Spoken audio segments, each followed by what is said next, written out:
You as a designer have to keep up with the paces of the ever-changing space of design, which is honestly one of my favorite things about being in this industry. Keeping up on those trends is actually very important to your success as a designer. Hi there, my name is Breanna and I'm a senior product designer at Headway. Today I'm going to be walking you through some tips on how to think like a senior product designer. These are a collection of things that have helped me time and time again throughout my over a decade of experience in the design industry.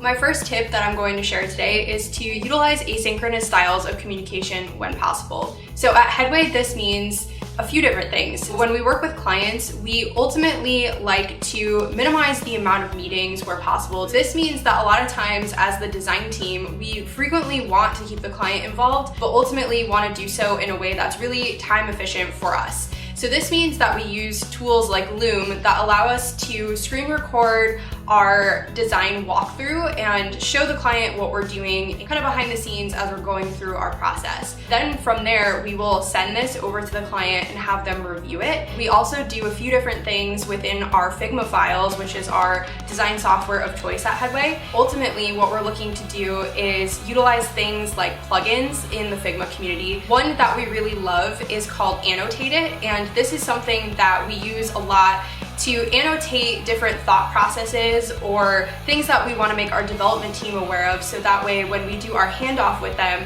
all of those notes are already captured. Rather than having a strict meeting to kind of walk them through every single note, we would do a kind of higher level meeting with our development team and leave those notes in there, so that way they capture kind of all of the main thought processes and things that we were thinking when we were designing, so that way when they transition into actually building everything for us, things can go a bit smoother than having to have a lot of back and forth in Slack or multiple phone calls to kind of go over these things. So I definitely recommend utilizing any tools that are at your fingertips that are going to make that async communication a lot easier and efficient for you in your process.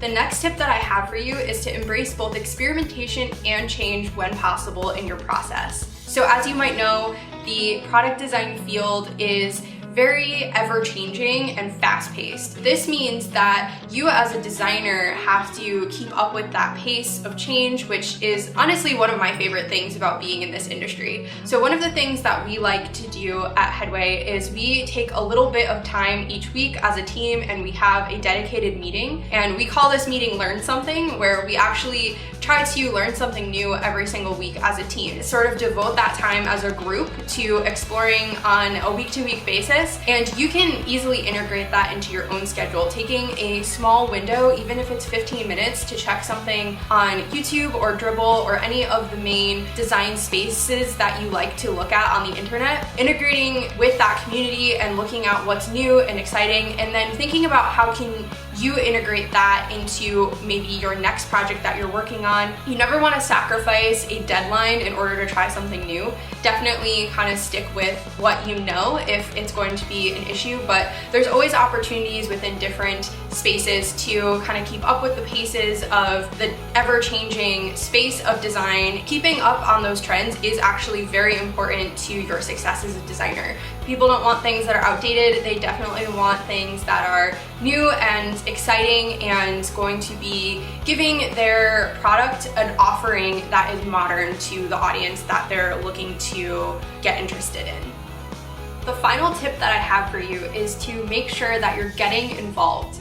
Whether it's a local design community that you can join, like an AIGA chapter, or a virtual community like the Figma Slack channel, getting involved with other designers is going to put you at the next level as you are learning and growing as your career continues to progress. Talking a little bit about how the industry changes is really important in this conversation about involvement as well. We tend to learn and grow as a community. Lots of things are coming out at a rapid pace, and getting involved in communities where they value growth and growth mindset are really going to help catapult you to that next level, because you're going to surround yourself with people who are looking and striving to collect knowledge that are going to kind of make their processes and projects just a little bit better. One of the things that we like to do at Headway is we get involved both in a local sense and in an online sense. Joining different events and attending those,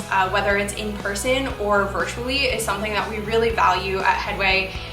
So that concludes my top 3 tips for how to think like a skilled product designer. I hope that you found a lot of value in listening to these tips. They've certainly helped me a tremendous amount in my career as a designer up to this point, and there's something that I continue to lean into every single day. I hope that you are going to take something new from this and integrate it into your own practice as a designer. Remember to have confidence in yourself and your abilities, and continue to learn and grow in your career. Thank you so much for watching, and check back with PowerToFly for even more tips on how you can boost your career in the future.